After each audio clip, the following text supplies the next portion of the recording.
Hi, this is Jason from Horrific Nightmares, and it's time for another controversial view. Today we're going to be talking about Irreversible. And just a small disclaimer, she is actually not naked on the cover like I used to think she was. She is wearing the dress she wore in the film. It's a tight dress, but it's still, she's wearing a dress. So, anyway, my history with this film is not really much. I actually found this at a flea market, and I've heard a lot of people say it's one of the most disturbing movies ever because of the what the controversy provides. And it also sounded interesting because the movie is in reverse, which is why I guess it's called Irreversible. Well, not the reason why, but anyway. So I did watch this. I think it was last year or the year before, and well, I'll get to that later. Why I was a little bit not let down, but I think people had built it up a little too much. All right, this is from Gaspar Noe, and I'm going to ask a question at the end of this video. And if you guys wouldn't mind, I would very much like to hear your feelings if you've seen some of this artist's work. He is a great filmmaker, I'll give him that. But I do have a question at the end of the video here. Now, of course, I had just said that this is called Irreversible. Of course, that's the title for the film. It's also a lesson to be learned from the film, and the fact that it's also the film in reverse, which I think is actually Joe and I just got done watching this, and we were talking about it. And he did say something I thought was pretty interesting. He did say, I don't think the movie would have worked as well if it was done chronologically. I don't know if I agree with that, but I may, because the reason why he said that is because I asked him a question. I said, I thought it would be cool, not ask a question, but I made a statement that I wish it was released both ways. So you can see it forwards way and the backwards way. And that's when he said, um, I don't know if the film would work as well if it was going chronologically because not much happens.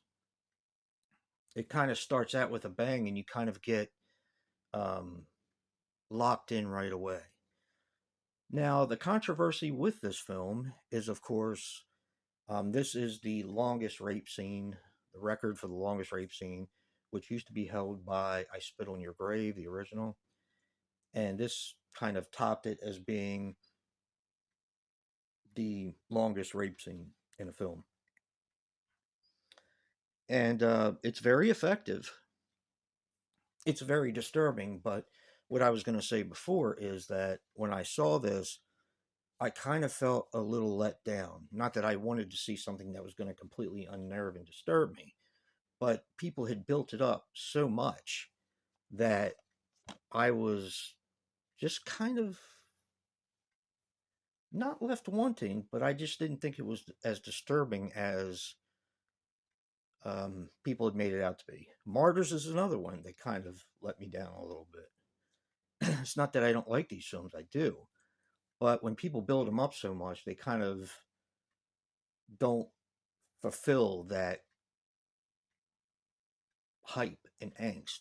So anyway, um, like I said, the longest rape in history on film, and it is very brutal. Now I did mention before that this movie goes backwards, starting with the credits, and I do believe that Gaspar Noé is an artist as a filmmaker. Now, my question to kind of end off this video is I'm not sure how many people have seen any of his films. I've seen, this was actually the last one I saw, believe it or not. I saw Irreversible last. I saw Love before that. And before that, I saw Into the Void. Into the Void is also another one that people say is a masterpiece and, is a great film. And I've also heard, although I've never seen it, 2018's Climax also is one of the greatest films of that year, but I've never seen it. But I have seen enough of his work to ask this question, and I'll give my answer, but I'm very curious about your answer. So the question is, I know Gaspar Noé is an artist, he's a filmmaker. Does he go too far? Does he show things that are unnecessary or that shouldn't be seen?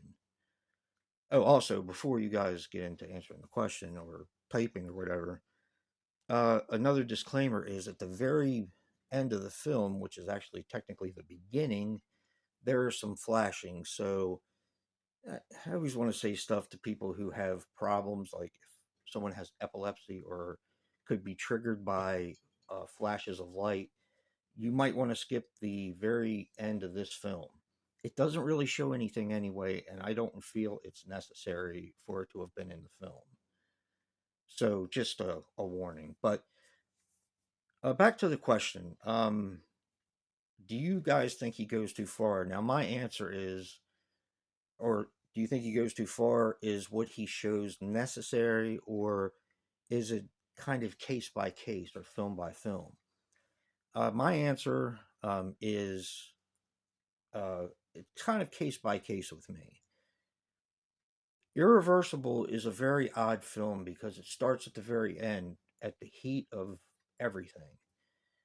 And while some of it is a bit excessive, I do believe it is necessary because it's that type of film where it shows you the scum of the earth. Um, the guy he's looking for that could do that to another person or a woman, he's looking for this person, and it kind of portrays everything that's up to that point about being nasty. So, although it's excessive, I do believe it's warranted in Irreversible. Now, Love, I saw, and I really didn't think it was necessary in that. And not that it was distracting, but it just, I don't know, I just didn't feel all of it was necessary. I believe it did go too far. And Into the Void, I don't remember much of that, although I think her name is Paz de la Huerta is in that one. And of course, there is a very interesting scene at the end um, from the point of view of the inside of a vagina. And I think that's interesting in a way because it does tie in with the story. So I don't really think it went too far in that one. But Love, I definitely feel like it was unnecessary. Some of it was unnecessary. Um, I get it. Couples are like that. But I don't believe everything needs to be shown all the time. But as far as Irreversible and Into the Void, I think it's kind of warranted, especially in this movie, Irreversible. Um, this is not going to be for everyone. I can't really recommend this because it is a rough film to watch. Not only the longest rape scene, but a lot of the other content in the film is rough to watch as well. So proceed at your own risk. Just know that this is a very controversial film, always has been, probably always will be. And there is more to discover about this film that I don't want to get into. This is basically just to give you guys a taste of what this film is like. So if you're interested, check it out. And don't forget to check out Joe's controversial view on Irreversible. If you like what you see in here, hit that like button and subscribe. And until next time, peace.